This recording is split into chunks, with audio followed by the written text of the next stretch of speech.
Bom, bem-vindos a Scilab Básico Aula 4, professor Esquez André Belton. A gente vai falar agora de funções. Funções no Scilab representam procedimentos que recebem argumentos de entrada e retornam argumentos de saída. Tá?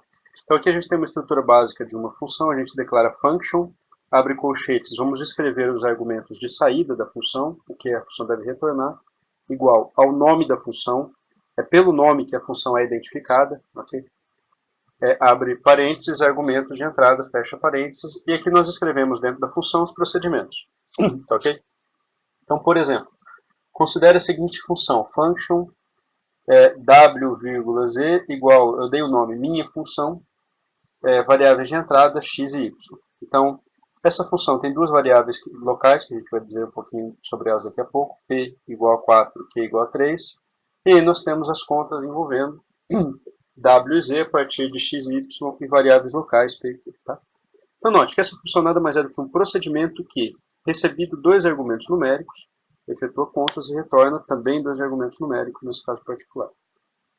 Tudo bem? Bom, as variáveis de entrada, saída e definidas internamente à função são chamadas variáveis locais, cujo valor é conhecido apenas durante o tempo em que a função está sendo executada. Assim a gente pode entender um pouco como isso processa, né? Vamos tentar descrever de forma que seja compreensível. Tá? As variáveis declaradas no corpo do programa são variáveis globais, e nós vamos ver futuramente que as funções enxergam as variáveis globais, mas o corpo do programa ele não enxerga variáveis locais internas às funções. Quando chamada no corpo do programa, a sequência entre os argumentos conhecidos no corpo do programa e conhecidos localmente na função se dá pela ordem que são informados. Então, por exemplo, nós temos aqui a função descrita anteriormente, né? Nós temos aqui a função descrita anteriormente, e aí no corpo do programa nós vamos dizer a igual a 2, b igual a 1.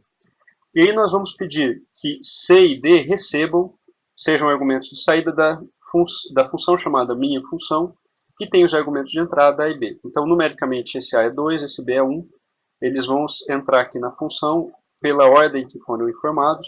O x recebe a, o y recebe b. Se faz as contas de w e z e retorna os argumentos c e d. Né? Então, note que a chamada da função pode ter nomes de variáveis distintas do que você está, de fato, chamando ela no corpo do programa. Tá bom? Então, a, b, c, d são variáveis globais no corpo do programa. Vamos entender como o programa interpreta o que está sendo escrito quando é rodado. Vamos, do ponto de vista que seja simples para a gente compreender. Né? Então, ao ler a função, o programa guarda qual procedimento deve ser feito quando a função são chamadas. Tudo bem?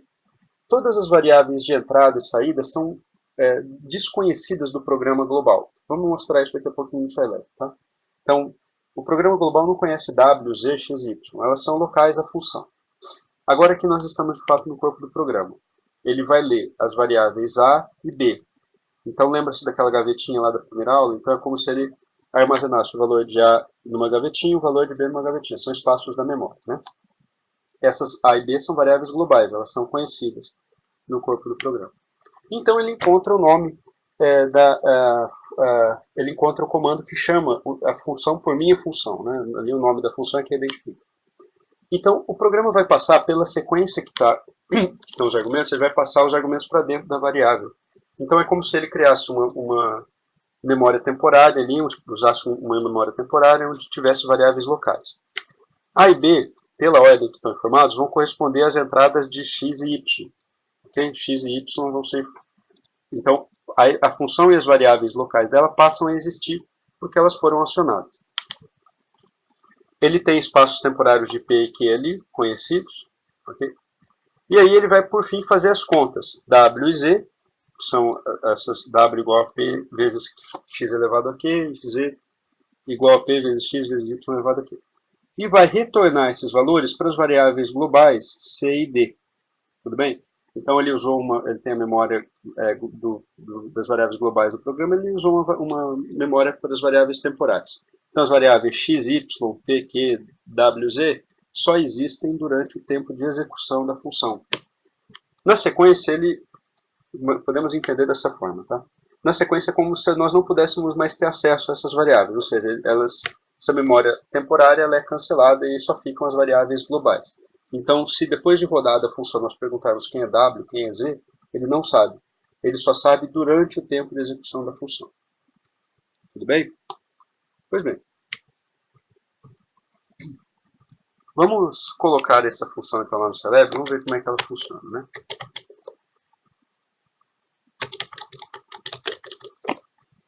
Ok, sempre clear clc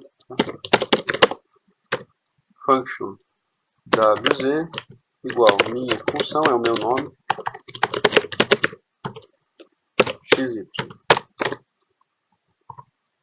Lá na sequência, p igual a 4, p igual a 3, w igual p vezes x elevado a q, z igual a x vezes q vezes x vezes y elevado p vezes elevado a q, né? Então, p vezes x vezes y elevado a q. Então, beleza. Observem que só a função em si, deixa eu rodar aqui só a função. Rodei só a função, tá? Então, ao rodar só a função, ele não sabe quem é W, ele não sabe quem é Z. Essas variáveis são indefinidas. Tudo bem? Agora vamos criar as variáveis globais. A igual a, só para ficar o mesmo valor lá, igual a 2, B igual a 1. A igual a 2, B igual a 1. E aí nós vamos chamar C e D.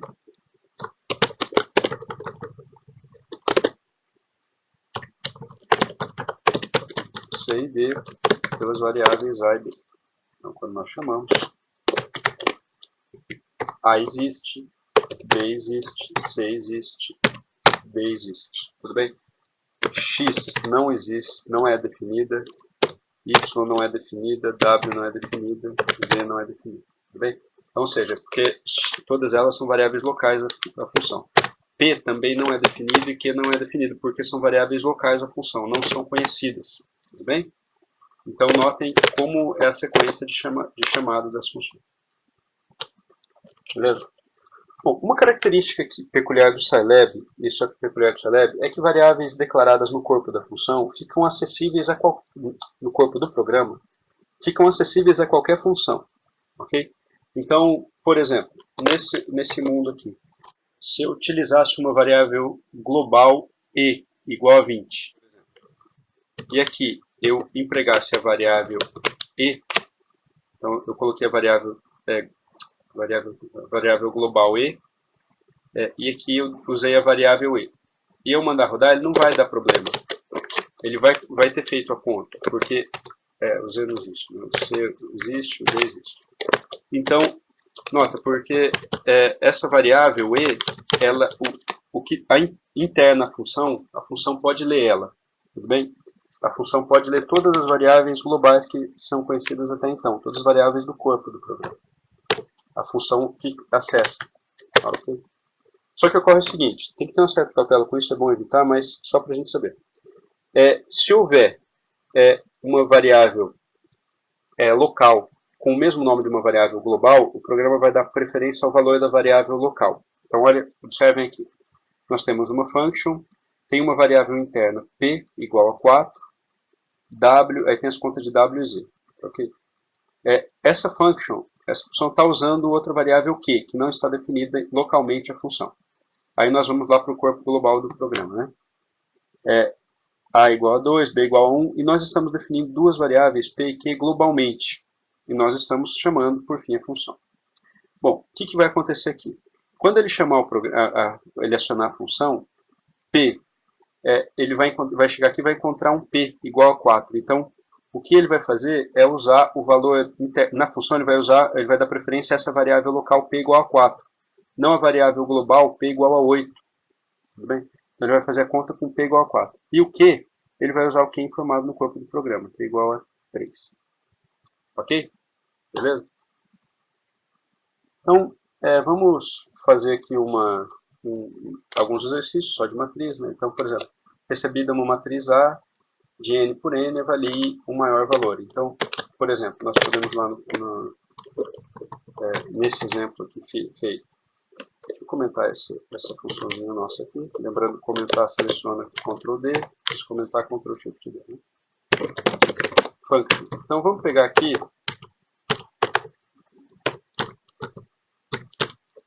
a linha do maior, a coluna do maior e o valor maior igual a maior da matriz. E aí entra a matriz M e ela tem uma dimensão N por N, por exemplo. Okay? É uma matriz quadrada. Então, como é que a gente poderia fazer isso aqui? A gente poderia começar admitindo que a nossa primeira posição é a primeira, certo? E aí nós percorremos toda a matriz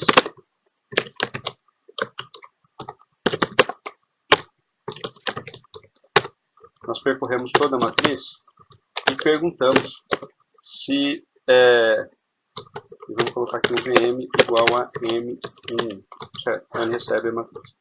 Se a posição em J da matriz é maior em valor absoluto, tá? Isso aqui, vamos usar todo valor absoluto. Então esse ABS é um valor absoluto da matriz. Se isso aqui é maior do que VM. Então, ok. Se isso daqui é maior do que VM.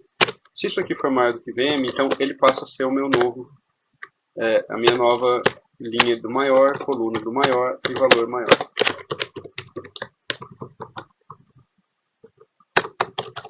Observem que nós estamos indentando o código, né? Beleza. Então essa aqui é uma function, por exemplo. Agora nós podemos definir uma matriz igual a 1, 2, 3, matriz quadrada, tá? 4, 5, 6, 7, 8, 9. Então, e vamos pedir, só para definir, deixa eu dizer aqui, minha matriz é a matriz A. Todas essas funções já têm internas ao select, tá, galera? Isso aqui a gente está apenas ilustrando conceitualmente, é uma matriz 3x3. Então, observe que vamos rodar aqui a função. Ao rodar a função, nós podemos perguntar quem é o LM, é a linha 3, coluna do maior é a coluna 3, o valor do maior é o 9. De fato, essa é a forma que funcionou. Só para dizer que isso aqui não está viciado, vamos botar aqui o M igual a 15, numa determinada posição, o valor de 15, o elemento da segunda diagonal. Observem que essa é a linha do maior é a segunda, a coluna do maior é a segunda e o valor maior é 15. Então, o procedimento de achar o maior funciona. Ok? Tudo bem. Eu vou pedir para que vocês pensem nesses outros exemplos aqui. Recebi uma matriz M de linhas LA, LB, faça a troca de linhas. Né? Recebido uma matriz M de N por N, some os elementos das diagonais 4. 2, 2, 4, 4, e assim sucessivamente. Ok? Beleza. É isso.